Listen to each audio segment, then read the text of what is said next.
नमस्कार मित्रांनो, आजच्या या व्हिडिओमध्ये आपण बघणार आहोत की सम ऑफ प्रोडक्ट आणि प्रोडक्ट ऑफ सम यांवर कशा पद्धतीचे प्रॉब्लेम्स हे फायनल एक्झाममध्ये विचारले जाऊ शकतात. तर त्या ठिकाणी 4 पद्धतीने प्रॉब्लेम्स विचारले जाऊ शकतात. एक आहे आपल्याला एक सम ऑफ प्रोडक्ट किंवा प्रोडक्ट ऑफ सम इक्वेशन दिलेलं असेल, ज्याचा आपला कॅनॉनिकल सॉल्व किंवा कॅनॉनिकल कॉस आयडेंटिफाय करायचा आहे. दुसरा एक आपल्याला कॅनॉनिकल इक्वेशन दिलेलं असेल आणि त्या कॅनॉनिकल इक्वेशनवरून आपल्याला मीन टर्म्स आयडेंटिफाय करायच्या आहेत किंवा मॅक्स टर्म आयडेंटिफाय करायच्या आहेत. नेक्स्ट आपल्याला एखादी मीन टर्म किंवा मॅक्स टर्म दिलेली असेल आणि त्या मीन टर्म किंवा मॅक्स टर्मला आपल्याला by using Boolean laws simplify करायचं असेल. किंवा चौथं म्हणजे आपल्याला एखादं ट्रूथ टेबल दिलेलं असेल आणि त्या ट्रूथ टेबलवरून आपल्याला त्याच्या मीन टर्म्स किंवा मॅक्स टर्म हे आयडेंटिफाय करायचे असतील. तर सगळ्यात पहिले आपण एकाच इक्वेशनवर हे सगळ्या प्रकारचे प्रॉब्लेम्स अप्लाय करून पाहूया आणि ते कशा पद्धतीने सॉल्व्ह करतात ते बघूया. तर सगळ्यात पहिले मला हा एक इक्वेशन आहे. हा इक्वेशन आहे सम ऑफ प्रोडक्टला. या ठिकाणी आपण याला सम म्हणतो. सम काय आहे तर हे प्रोडक्टची सम आहे, म्हणून याला आपण सम ऑफ प्रोडक्ट हे इक्वेशन म्हणतो. हे स्टँडर्ड इक्वेशन आहे, याला आपण कॅनॉनिकलमध्ये कन्वर्ट करणार. कॅनॉनिकल म्हणजे माझ्या प्रत्येक टर्ममध्ये जेवढे माझे इनपुट व्हेरिएबल्स आहेत तेवढेच माझ्या प्रत्येक टर्ममध्ये व्हेरिएबल्स असले पाहिजे, म्हणजेच कॅनॉनिकल. तर या ठिकाणी सगळ्यात पहिले मी आयडेंटिफाय करेल की कोणकोणते मिसिंग व्हेरिएबल्स आहेत. तर या ठिकाणी इक्वेशन आहे y is equals to A B bar plus B bar C plus A C bar. तर या ठिकाणी मिसिंग आहे सी, या ठिकाणी मिसिंग आहे ए, या ठिकाणी मिसिंग आहे बी. Missing variables. आता सेकंड स्टेपमध्ये जेही माझे मिसिंग व्हेरिएबल्स आहेत आणि ज्या टर्ममध्ये माझे मिसिंग व्हेरिएबल्स आहेत त्यांच्यासोबत मी अँडिंग करणार आहे. अँडिंग कोणाची करायची आहे तर जो मिसिंग व्हेरिएबल आहे प्लस त्याचा कॉम्प्लिमेंट. म्हणजेच या ठिकाणी मी करेल A B bar anding with C plus C bar. Next B bar C anding with A plus A बार.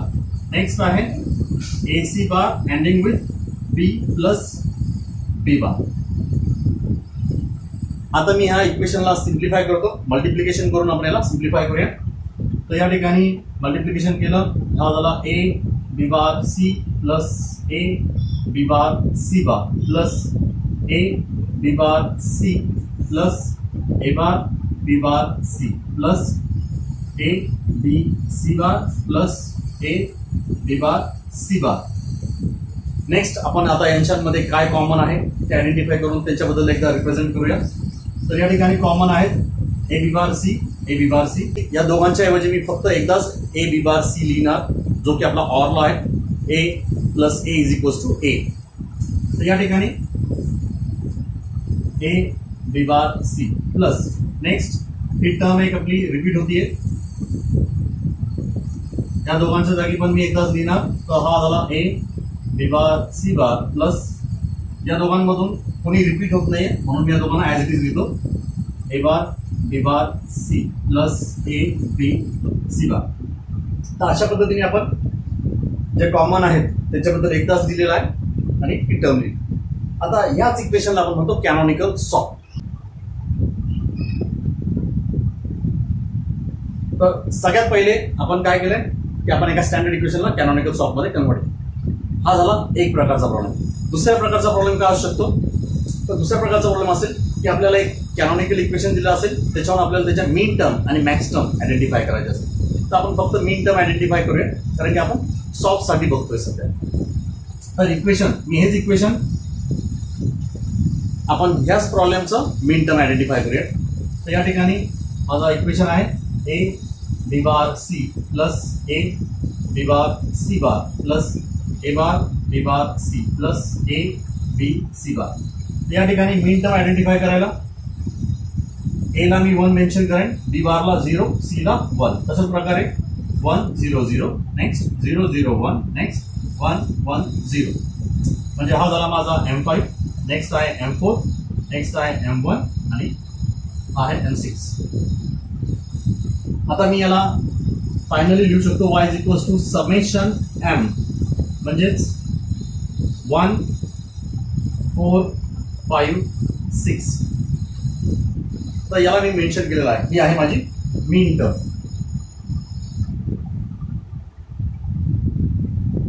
आता ही मीन टर्म का बरं आहे तर हा स्मॉल एम आहे आणि समेशन हे आयडेंटिफाय करवतं किंवा हे समेशन आपल्याला सांगतोय की हे सम ऑफ प्रोडक्टची टर्म आहे. आता नेक्स्ट प्रॉब्लेम असं असू शकतो की आपल्याला एखादं मीन टर्म दिलेली आहे आणि आपल्याला त्यांनी सिम्प्लिफाय करायला सांगितलंय बाय युझिंग बुलियन लॉज. तर आपण याच प्रॉब्लेमला आता सिम्प्लिफाय करूया बाय युझिंग बुलियन लॉज. तर प्रॉब्लेम आहे, मी आता या ठिकाणी डायरेक्टली यांचं कॅनॉनिकल एक्सप्रेशन लिहिणार. आणि ते कसं लिहिणार, तर सपोज 1 आहे म्हणजे याचा अर्थ आहे 001, म्हणजेच आपण त्याला लिहू शकतो ए bar B bar C plus 4 म्हणजे 100 म्हणजे ए बी बार सी बार 5 म्हणजे 101 चा अर्थ ए बी बार सी आणि 110 म्हणजे ए बी सी बार. आता आपण याच्यातून काय कॉमन निघतं का ते बघूया. आपण ही टर्म आणि या टर्म मधून बी बार सी कॉमन घेऊ शकतो. तर या ठिकाणी मी बी बार सी हा कॉमन घेतो. तर या ठिकाणी ए बार प्लस ए हा राहिला. नेक्स्ट आपण ह्या टर्म मधून आणि ह्या टर्म मधून आपण ए सी बार कॉमन घेऊ शकतो. तर ए सी बार आणि ब्रॅकेट मध्ये राहिलेला आहे बी बार प्लस बी. या ठिकाणी आपला OR law A plus A bar is equal to 1. या ठिकाणी आपण याला 1 लिहू शकतो. तर फायनल इक्वेशन आलेलं आहे B bar C plus A C bar. तर अशा पद्धतीने आपण या कॅनॉनिकल इक्वेशनला रिड्यूस केलेला आहे, म्हणजे सिम्प्लिफाय केलेला आहे. तर म्हणजेच आपण या ठिकाणी सॉप इक्वेशनवर ज्या पद्धतीने प्रॉब्लेम येतात तसे बघितलेले. तर हे 3 पद्धतीचे प्रॉब्लेम्स आपण बघितले. एका सॉप इक्वेशनला कॅनॉनिकल सॉप मध्ये कन्वर्ट केलं, एका कॅनॉनिकल इक्वेशनवरून मीन टर्म्स आयडेंटिफाय केल्या आणि नेक्स्ट एका मीन टर्म्सला आपण बुलियन लॉजनी सिम्प्लिफाय केलेला आहे. तशाच प्रकारे आपण बघूया पॉस इक्वेशनच्या बाबतीमध्ये. हे आहे प्रोडक्ट ऑफ सम. या ठिकाणी ए प्लस बी बार म्हणजे ही आहे माझी सम आणि त्या सगळ्या समचं प्रोडक्ट होते, म्हणून यालाच म्हणतो आपण प्रोडक्ट ऑफ सम. आता हे प्रोडक्ट ऑफ सम जे इक्वेशन आहे हे ही स्टँडर्ड पॉस इक्वेशन आहे, म्हणजे याच्या प्रत्येक टर्म मध्ये काही ना काही व्हेरिएबल्स मिसिंग आहेत. तर आपण याला कॅनॉनिकल पॉस मध्ये कन्वर्ट करताना सगळ्यात पहिले आपण आयडेंटिफाय करूया कोणकोणते मिसिंग व्हेरिएबल्स आहेत. तर माझं इक्वेशन आहे y is equals to A plus B bar into B bar plus C into A plus C bar. याच्यामध्ये मिसिंग आहे सी, यामध्ये मिसिंग आहे ए, यामध्ये मिसिंग आहे बी. सो हे माझे मिसिंग आहे.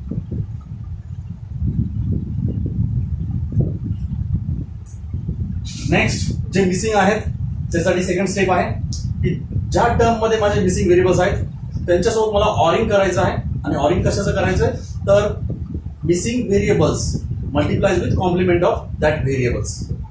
म्हणजेच या ठिकाणी आपण लिहिणार आहोत A plus B bar plus C into C bar. Next आहे B bar plus C plus A into A bar. Next A plus C bar plus B into B bar. या ठिकाणी आपण एक लॉ वापरणार आहे, तो म्हणजे ए प्लस बी सी. यालाच आपण रिप्रेझेंट करू शकतो ए plus B into A plus C. तर या ठिकाणी ही पूर्ण ए प्लस बी बार ही माझी ए टर्म आहे, सी म्हणजे माझा बी झाला आणि सी बार म्हणजे माझा सी. तर या ठिकाणी आपण याला लिहू शकतो ए प्लस बी आणि ए प्लस सी या फॉर्म मध्ये. तर आपण ते कसं ते बघूया. तर या ठिकाणी डायरेक्टली आपण याला सिम्प्लिफाय करतोय, याला स्प्लिट करतोय. तर हे आहे A plus B bar plus C into A plus B bar plus C bar into B bar plus. त्याला डायरेक्टली आपण या टर्मला आपण डायरेक्टली कॉम्पिटेटिव्ह लॉने रिअरेंज करून घेऊया. म्हणजे हा झाला A plus B bar plus C into A bar plus B bar plus C into next term A plus B plus C bar into A plus B bar plus C bar. आता यामध्ये काय common आहेत आपण ते identify करूया. तर common आहेत माझ्या टर्म्स. तर ही एक पहिली टर्म आहे, ठीक आहे, फर्स्ट टर्म.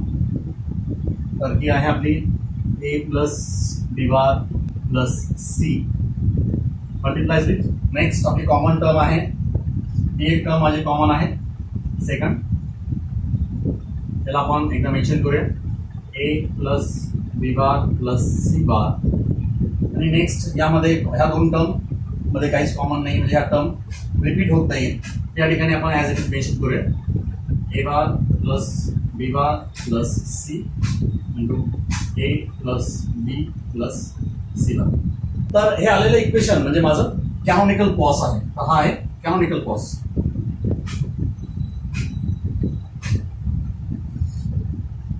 आता नेक्स्ट प्रॉब्लेम की आपल्याला ह्याच कॅनॉनिकल पॉस वरून आपल्याला मीन टर्म्स द्यायचे आहेत.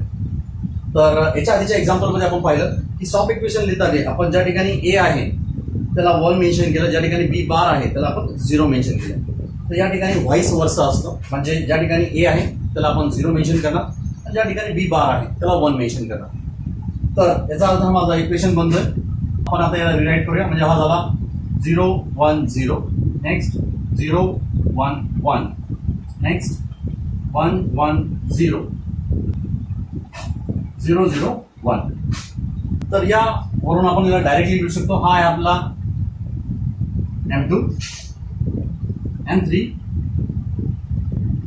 M6 आणि M1 आणि याला आपण रिराईट करू शकतो y इज इक्वल्स टू पाय m तो म्हणजे 1 2 3 6. तर अशा पद्धतीने आपण याला रिराईट केलेला आहे. तर हा झाला माझा एक मॅक्स टर्म इक्वेशन म्हणजे याला आपण म्हणूया मॅक्स टर्म.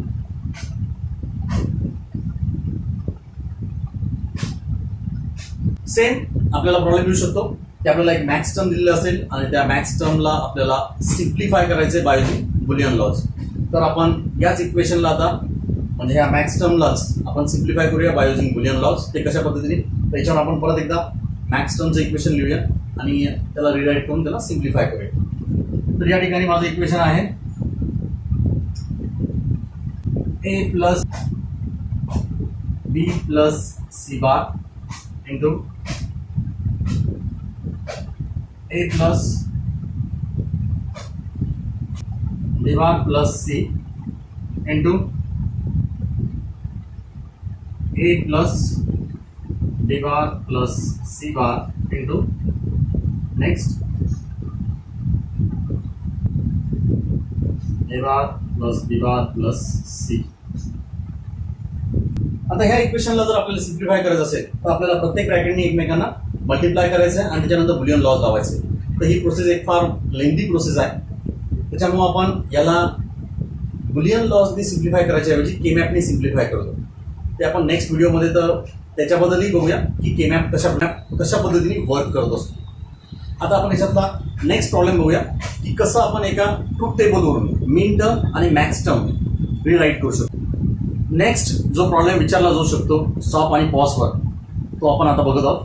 तो म्हणजे एक आपल्याला ट्रूथ टेबल दिलेला असेल आणि त्या ट्रूथ टेबलमधून आपल्याला मीन टर्म आणि मॅक्स टर्म यांच्या व्हॅल्यूज आयडेंटिफाय करायचे असतील. तर या ठिकाणी माझा प्रॉब्लेम आहे for the given truth table write the logical expression in the canonical SOP and POS form and prove their equivalence. तर या ठिकाणी आपल्याला एक ट्रूथ टेबल दिलेला आहे. तर सगळ्यात पहिले आपण त्याच्या मीन टर्म्स लिहूया. मीन टर्म्स आपण ज्या ठिकाणी माझं आउटपुट हे 1 आहे फक्त मी जेव्हा त्यांची व्हॅल्यू रिप्रेझेंट करेल तर त्यालाच आपण म्हणतो मीन टर्म्स आणि ते आपल्याला लिहायचं आहे सम ऑफ प्रोडक्ट या फॉर्ममध्ये. तर आपण सो कॅनॉनिकल सॉफ्ट या ठिकाणी या 1 साठी हे आहे ए bar B bar C plus या 1 साठी आहे A B bar C bar plus last साठी आहे ए बी सी. तर आपण लिहू शकतो हा आहे आपला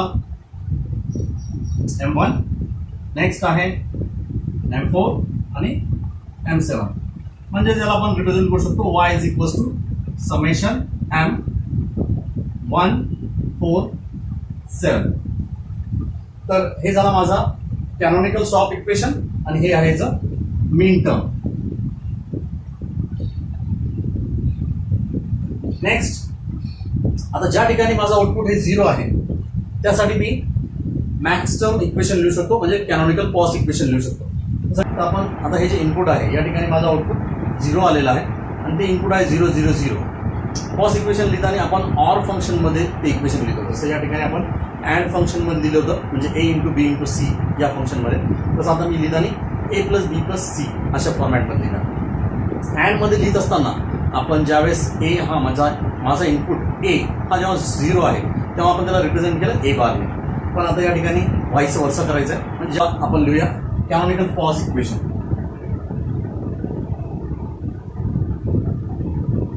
तर या ठिकाणी हा 0 आहे, तो आहे a plus B plus C into या ठिकाणी हा 0 आहे, तो आहे a plus B bar plus C.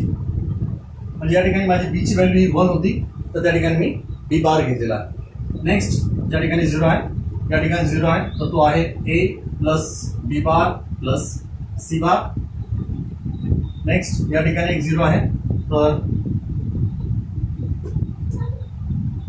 Next या ठिकाणी 0 आहे, तो आहे a bar plus B plus C bar. Next a bar plus B bar plus C. तर यानुसार आता आपण याला लिहू शकतो. हा आहे आपला, म्हणजे आपण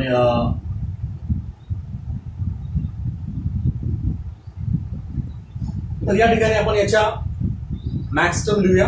मॅक्स टर्म हा आहे 0 0 0, म्हणजे हा आहे m0. नेक्स्ट आहे 0 1 0, याचा अर्थ हा आहे m2. नेक्स्ट 0 1 1, म्हणजे याचा अर्थ आहे हा आहे m3. नेक्स्ट 1 0 1, याचा अर्थ आहे m5. नेक्स्ट 1 1 0, म्हणजे हा आहे m6. तर याला आपण डायरेक्टली रिप्रेझेंट करू शकतो. y इज इक्वल्स टू पाय m 0 2 3 5 6. या ठिकाणी माझे आता मॅक्स टर्म आलेले आहेत आणि ही मीन टर्म आहे. जेव्हा मी या दोघांना कम्पेअर करतो तर त्या ठिकाणी मला लक्षात येतं की माझी मीन टर्म आणि माझी मॅक्स टर्म हे दोघे एकमेकांना इन्व्हर्ट आहेत. इन्व्हर्ट आहे त्याचा अर्थ ज्या टर्म इथं मिसिंग आहेत त्या टर्म फक्त मला इथं दिसणार आहेत. जसं की या ठिकाणी 0 मिसिंग होता, तर तो 0 इथं आहे. या ठिकाणी 1 आहे, तर तो 1 इथं मिसिंग आहे. 4 या ठिकाणी मिसिंग आहे. 7 या ठिकाणी मिसिंग आहे. म्हणजे मीन टर्म आणि मॅक्स टर्म हे दोघंही एकमेकांचे इन्व्हर्ट फंक्शन्स आहेत. तर अशा पद्धतीने आपण या ठिकाणी प्रूव्ह केलेलं आहे त्यांचं इक्विव्हॅलन्स. तर अशा प्रकारचे प्रॉब्लेम्स सॉफ्ट आणि पॉस वर बेस्ड प्रॉब्लेम्स आपल्याला फायनल एक्झामिनेशनमध्ये येऊ शकतात. थँक्यू.